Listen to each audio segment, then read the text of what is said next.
Hello, this is Brian Negron from San Juan, Puerto Rico, my So, teammate and friend.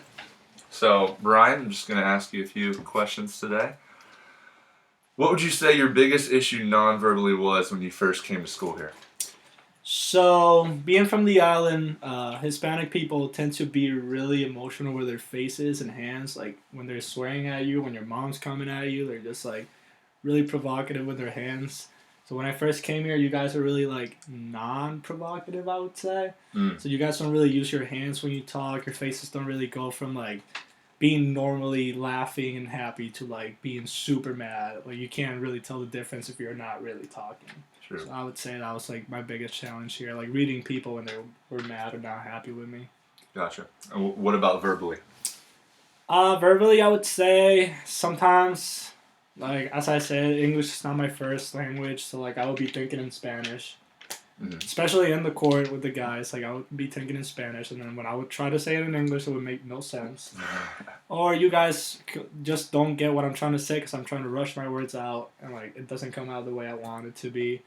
So that's a challenge. Words like I don't know some slang words I don't get them. Gotcha.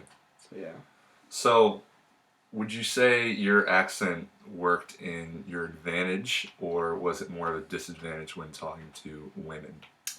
it is totally an advantage, dude. It's Nice. major bonus points. Like I think there's not a single woman that has not said that my accent is cute, which I don't get. It's not like I have like a Portuguese or French or whatever accent, but I think it really works.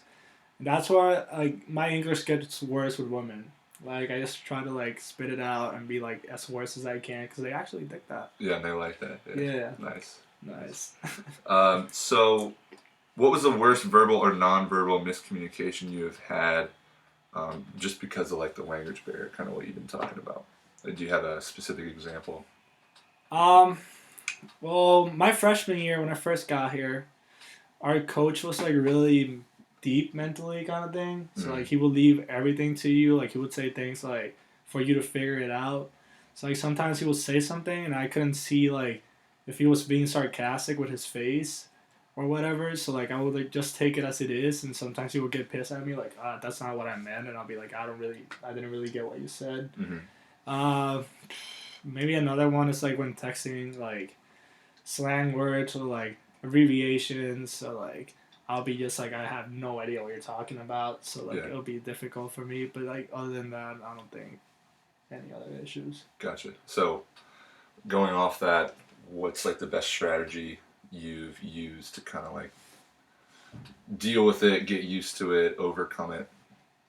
I think especially verbally like taking pauses even though it's like kind of awkward when you're talking to someone. Mm, Like I said like I'm thinking in Spanish so much like it could get tangled up. mm-hmm. So like I just take pauses when I'm actually trying to like get a message across. Yeah, Non-verbally, but that comes with like reading. Like I started reading in English. Like I didn't used to read books in English when I was back home, so I started reading comics and stuff. And you start getting like new words, and you get used to it.